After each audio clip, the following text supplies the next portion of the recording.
Le débat de ce Smart Impact, on parle de la filière de l'agriculture bio, des moyens de la soutenir avec Jean-Luc Allais. Bonjour, bienvenue, vous êtes le maire d'Amel et vice-président de l'agglomération du Douaisis. On est dans le Nord évidemment. Philippe Camburet, bonjour. Bonjour. Bienvenue à vous aussi, céréalier bio dans Lyon et président de la Fédération nationale de l'agriculture biologique. Je commence par peut-être quelques mots sur ce territoire. On est évidemment dans l'ancien bassin minier. Ça pèse quoi l'agriculture aujourd'hui ? Au-delà du bio, l'agriculture en général. Ouais, alors, sur notre territoire de Douaisis-Aglo, c'est encore quand même 50% de la surface agricole, de la surface du territoire.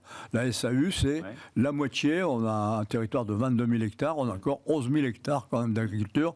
Agriculture de grande plaine, blé, betterave, céréales, classiques. Très peu malheureusement de bio, malgré tous les efforts qu'on mène depuis maintenant une vingtaine d'années. Même si on a réussi à multiplier par 10 la surface en bio, on est à peine à 5% de surface en bio sur le territoire. Philippe Camburet, c'est vrai que la filière de l'agriculture bio, elle souffre, hein, on ne va pas faire semblant, depuis quoi, 2-3 ans ? Voilà, depuis un petit peu avant le confinement, on a vu une érosion de la demande.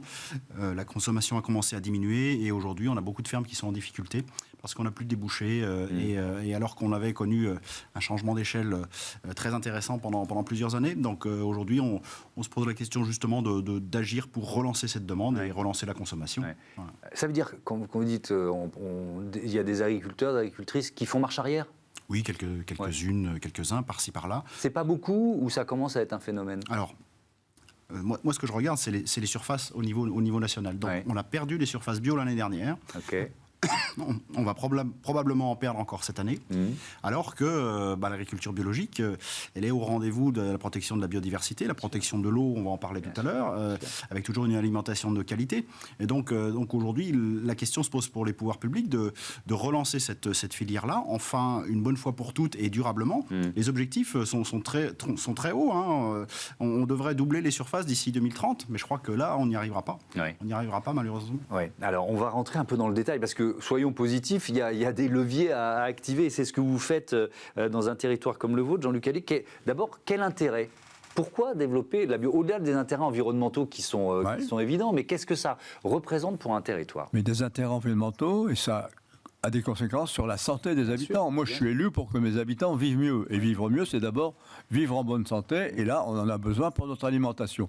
Puis c'est aussi des conséquences sociales, puisque le nombre d'emplois créés par la culture biologique, c'est 3 fois plus que l'agriculture traditionnelle. Dans les Hauts-de-France, on crée un emploi tous les 8 hectares en bio et un emploi tous les 22 hectares en traditionnel, en conventionnel. On ne va pas dire en traditionnel, on va dire en conventionnel.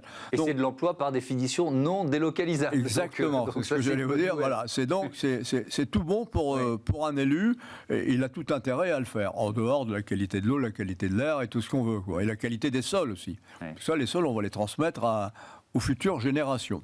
Donc il y a des moyens, effectivement, on a des... Pour avoir public, on peut intervenir en sachant que lorsque l'agriculteur se lance dans une conversion, c'est une aventure pour lui quand même. Parce qu'il n'a pas sa boîte à pharmacie pour aller résoudre le problème.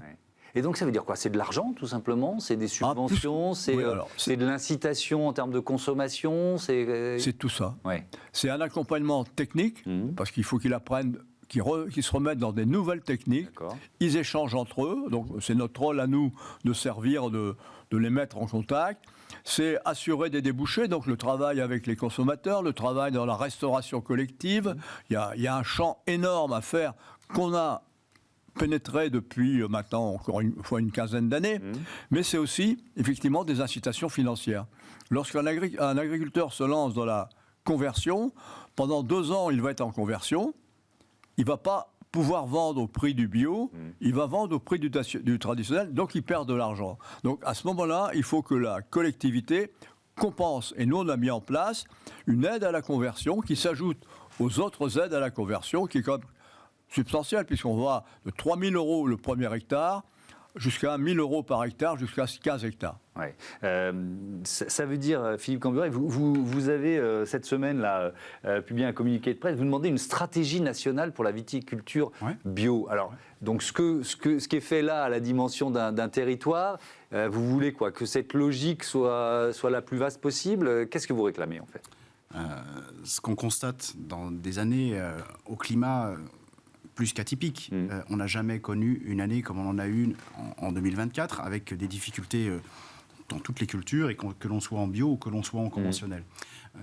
Aujourd'hui, ce qu'on demande pour les viticultrices et les viticulteurs bio, justement, c'est parce qu'ils sont plus respectueux de la nature, ils n'utilisent pas tout un tas de produits qui vont polluer l'eau, l'air, le sol, eh bien, ils vont récolter moins. Ils ont récolté moins cette année, par endroits, ils n'ont même rien récolté. La viticulture bio, c'est peut-être celle qui a le plus souffert, pardon de vous interrompre, mais en 2024, c'est vraiment la filière sinistrée de l'année. Absolument, c'est ça absolument, parce que les conditions d'humidité ont favorisé le mildiou, que ce soit pour les pommes de terre ou les tomates aussi, mais en tout cas, la viticulture a été très touchée. Donc, on veut simplement des mécanismes qui permettent de durer dans le temps, c'est-à-dire que quand on a des bonnes récoltes, eh bien qu'on puisse justement faire de la précaution, du stockage de précaution, peut-être des aides fiscales aussi, mais en tout cas qu'on puisse durer dans le temps. Et si on n'apporte pas ça, eh bien les viticultrices et les viticulteurs vont se détourner progressivement de l'agriculture biologique, et on va se retrouver avec des territoires où on va encore baisser de surface.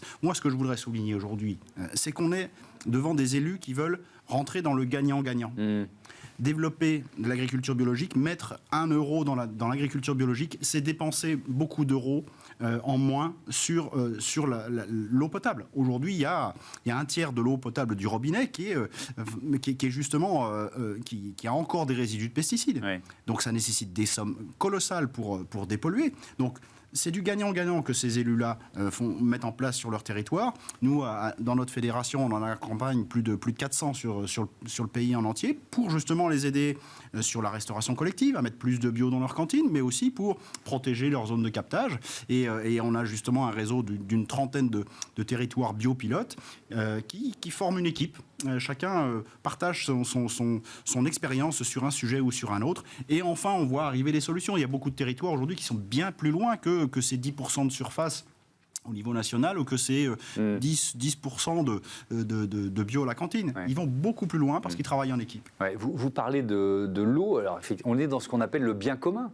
Jean-Luc Allais, finalement, c'est un bien commun qu'on doit protéger. Est-ce que ça veut dire qu'il faut valoriser d'une certaine façon les services rendus par l'agriculture bio? Vous voyez ce que je veux dire? C'est-à-dire que quand on a un agriculteur bio, une agricultrice, l'eau, elle va être de meilleure qualité, donc il faut aussi lui dire merci, mais merci d'une façon sonnante et trébuchante. Je suis tout à fait d'accord avec vous. C'est pour ça que je disais tout à l'heure, on ne va pas encore assez loin, même si on a des incitations financières variées et diverses, que je n'ai pas le temps d'expliquer. Là, on travaille. Il va falloir 2 ans, il y a 2 ans de boulot derrière, ça coûte une fortune, sur ce qu'on appelle un PSE, paiement pour services environnementaux.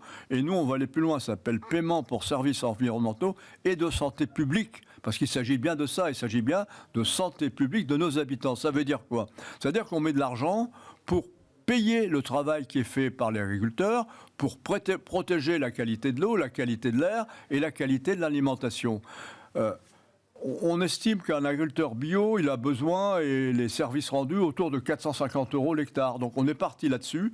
Ça coûte cher. C'est 1 million d'euros par an. Et on s'est engagé pour 5 ans sur Douai Aglo. Le président Christian Poiret nous a donné son accord là-dessus pour trouver 5 millions d'euros sur 5 ans. Ça représente quoi sur le budget d'une aglo comme la vôtre? C'est pas énorme, on a un budget à 130 millions d'euros. Mais c'est quand même une somme, 1 million par an, mais ça ne veut pas dire qu'on va mettre le million d'euros. Nous, on va les chercher ailleurs. Alors, on va les chercher où? L'agence de l'eau, qui protège les nappes phréatiques. On va les chercher à l'État, à l'Europe. On va les chercher partout où il y a des soucis, pas des soucis, mais des envies de protéger la nature. Et puis, il y a aussi les entreprises. Les entreprises, elles ont un outil qui s'appelle le RSE. La RSE. Oui, on en parle responsabilité, ici, voilà. Oui. Et donc, nous, on dit, sur notre territoire, on dit aux entreprises, rejoignez-nous. On a ce qu'on appelle un PAT, projet alimentaire territorial, qui a tout simplement l'ambition d'avoir un nouveau système alimentaire sur le territoire et où on agrège tous ceux qui veulent travailler. On a des fondations qui nous financent, par exemple, et on a les entreprises. Et encore une fois, ça, c'est un levier énorme. On a des gros groupes comme Renault, les usines de batteries, qui pourraient nous rejoindre pour financer ce travail-là. Mais si on parle d'entreprise, il y a quand même la loi Egalim, il y a un pourcentage imposé de bio en restauration collective. Vous en voyez les effets de cette loi ou pas encore ou pas suffisamment? Aujourd'hui, malheureusement, c'est un fiasco. C'est vrai. C'est un fiasco.